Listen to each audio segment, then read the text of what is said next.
నిప్పులాంటిది నిజం, నీకున్న సంకల్పమది నిజం.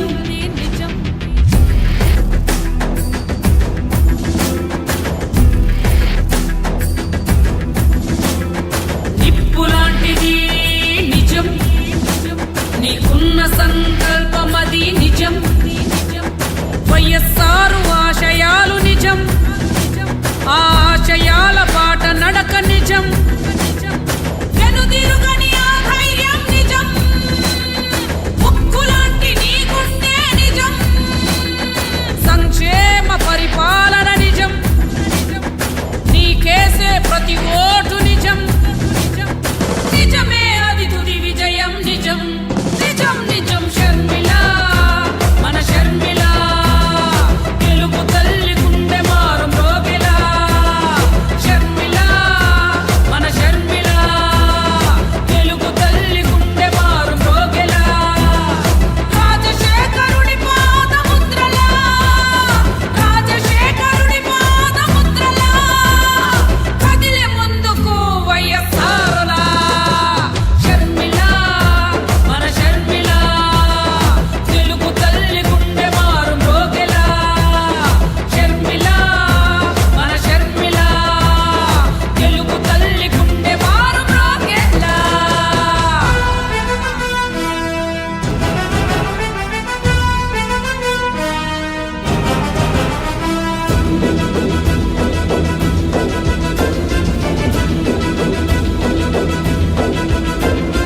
వైఎస్ఆర్ రక్తమది నిజం, తండ్రి లాంటి మొండితనం నిజం.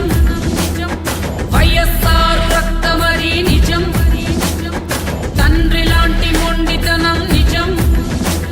ఆ నడకలో రాజసం నిజం, ఆ నవ్వులో స్వచ్ఛతే నిజం. నీ మాటలో ఆరోచమే నిజం, నీ పాటలో జనసంద్రమే నిజం. నీవు చేసే పోరాటం నిజం, నీవిచ్చే వాగ్దానం నిజం. నీ ఖాసైన వ్యక్తిత్వం నిజం. నిజం నిజం షర్మిల, మన షర్మిల, తెలుగు తల్లి గుండె మారు మ్రోగెలా. షర్మిల, మన షర్మిల, తెలుగు తల్లి గుండె మారు మ్రోగెలా.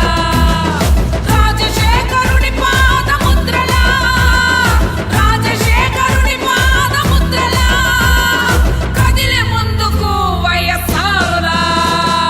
షర్మిల, మన షర్మిల, తెలుగు తల్లి గుండె మారు మ్రోగెలా. షర్మిల, మన షర్మిల, తెలుగు తల్లి గుండె మారు మ్రోగెలా. షర్మిల, మన షర్మిల, తెలుగు తల్లి గుండె మారు మ్రోగెలా. షర్మిల, మన షర్మిల, తెలుగు తల్లి గుండె మారు మ్రోగెలా.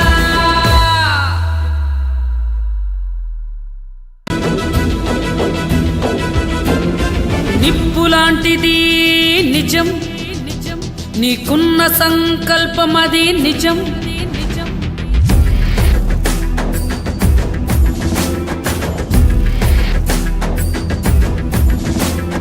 నిప్పులాంటిది నిజం, నీకున్న సంకల్పమది నిజం. వైఎస్ఆర్ ఆశయాలు నిజం, ఆ ఆశయాల బాట నడక నిజం. వెనుదిరుగని ఆ ధైర్యం నిజం, ఉక్కులాంటి నీ గుండె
మిమ్మల్ని ఓట్లు రాబోయే ఎన్నికల్లో ఓటు అడిగేదానికి మీ మధ్యలో మేము వచ్చాం.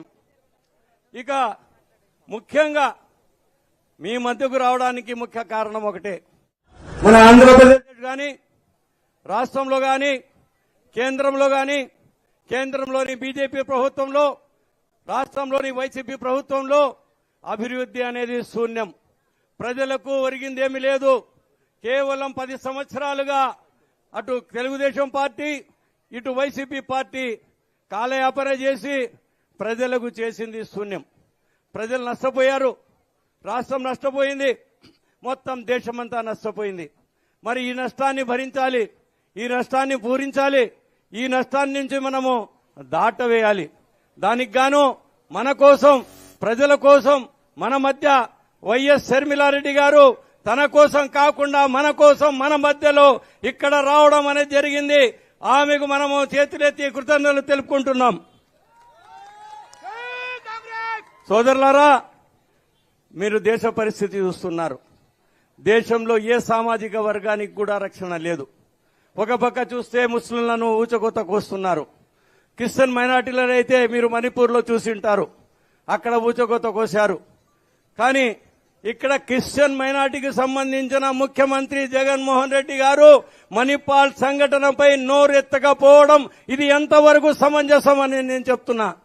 తర్వాత ముస్లిం మైనార్టీల గురించి కేంద్రంలో సిఏఏ, ఎన్ఆర్సీ, సిఏ చట్టాలను, రాజ్యాంగ విరుద్ధ చట్టాలను తీసుకొస్తుంటే కూడా ఈ కేంద్ర ప్రభుత్వంలోని సర్కారుకు రాష్ట్రంలో ఉండే ఈ వైసీపీ ప్రభుత్వం ఎటువంటి షరతులు పెట్టకుండా, ప్రత్యేక హోదా అడగకుండా బేషరతు మద్దతు వాళ్ళు తీసుకొచ్చిన చట్టాలన్నింటికీ కూడా మద్దతు తెలపడం జరిగింది. మీరంతా చూశారు. అంటే మన రాష్ట్రంలో మనకు రక్షణ ఉందా? మన రాష్ట్రంలో అభివృద్ధి ఉందా? ఆయన చెప్పిన మాటలు ఏంటి? ఎన్నికల్లో రాకముందు అన్న వస్తున్నాడు, అన్న వింటున్నాడు అని చెప్పండి అని చెప్పిన జగన్మోహన్ రెడ్డి గారు ఈరోజు ఎక్కడ ఉన్నారు నేను అడుగుతున్నా. న్యాయం జరిగిందా అని నేను అడుగుతున్నా. ఎక్కడా జరగలేదు. సంక్షేమం లేదు, అభివృద్ధి లేదు. మరి ఇది రాష్ట్ర పరిస్థితి. ఇంకా దేశ పరిస్థితి చూస్తే మోడీ గారు మాట్లాడితే అబద్ధాలు, నోరిప్పితే అబద్ధాలు. ఆయన ఏం చెప్పినా కూడా మేము జుమ్లా చెప్పాం, మాట వరుసకు చెప్పామన్నారు. మీరు చెప్పారు 15 లక్షల అకౌంట్లు వేస్తామని. వేశారా? లేదు. తర్వాత త్రిపుల్ తలాక్ చేసేశారు. ఆ తర్వాత రకరకాలైన చట్టాలు, ప్రజా వ్యతిరేక చట్టాలని తీసుకొచ్చి ప్రజల మీద రుద్దారు. మనకు రైల్వేలు అమ్మేశారు, ఓడరవిలు అమ్మేశారు, ఆయిల్ అమ్మేశారు. అన్ని ఏమి దొరికితే అది కాంగ్రెస్ ప్రభుత్వం చేసిన అభివృద్ధి పనులన్నీ ఈ రోజు అమ్ముకుంటూ పోతున్నారు. కేవలం మోడీకి పబ్బం గడుకునేదానికే అమిత్ షా, తర్వాత అదానీ, అంబానీలకు అమ్మేస్తున్నారు. మరి ఇటువంటి పరిస్థితి నుంచి మన దేశం బాగుపడాలంటే, మన రాష్ట్రం బాగుపడాలంటే యువక నాయకుడు మన రాహుల్ గాంధీ గారు ప్రధాని కావాలని చెప్పి అందరూ కోరుకుంటున్నారు. మీ అందరి మద్దతు తెలపాలని చెప్పి తెలియజేసుకుంటూ నాకు ఇచ్చిన అవకాశానికి మీ అందరికీ ఉత్తరం తెలుపుకుంటూ సెలవు తీసుకుంటున్నాను. జై కాంగ్రెస్. ఓకే, ప్రముఖ సంఘ సేవకుడు సయ్యద్ సలావుద్దీన్ గారు క్లుప్తంగా మాట్లాడతారు. సోదరిమణులారా, ఈరోజు ఎంతో ఆనందంగా ఉంది. మన ప్రియతమ రాజశేఖర గారి కుమార్తె, ముద్దుల బిడ్డ ఈరోజు మీ ముందరికి వచ్చింది. అమ్మగారిని ఆశీర్వదించి మన కడప జిల్లా నుండి ఎంపీగా మనం గెలిపించాలి. ఇదే మన వాగ్దానము. సోదరులారా, మీరు ఎన్నో సంవత్సరాల నుంచి చూస్తున్నారు. గత 10 సంవత్సరాల నుండి మన రాష్ట్రం ఎలా ఉందో. ఇప్పుడు ఈ రాష్ట్రానికి బాగు చేసేటందుకు మన షర్మిలమ్మ గారు వచ్చారు. మన షర్మిలమ్మను మనమంతా గెలిపించుకుంటాము. ముఖ్యముగా ఈ ఎండ కూడా మీరు అందరూ షర్మిలమ్మను చూసేదానికి, షర్మిలమ్మ మాట్లాడేదానికి ఎదురు చూస్తున్నందుకు మీ అందరికీ మనస్ఫూర్తిగా కృతజ్ఞతలు తెలుపుకుంటూ, ఇప్పుడు మీరందరూ ఎట్లా ఎండకు వచ్చారో అలాగే ధైర్యంగా బూతుల్లో నిలబడి మీరు కాంగ్రెస్ పార్టీకి ఓటేస్తారని షర్మిలమ్మ గారు ఆశిస్తున్నారు. ఇప్పుడు వైఎస్ షర్మిలారెడ్డి గారు మాట్లాడతారు.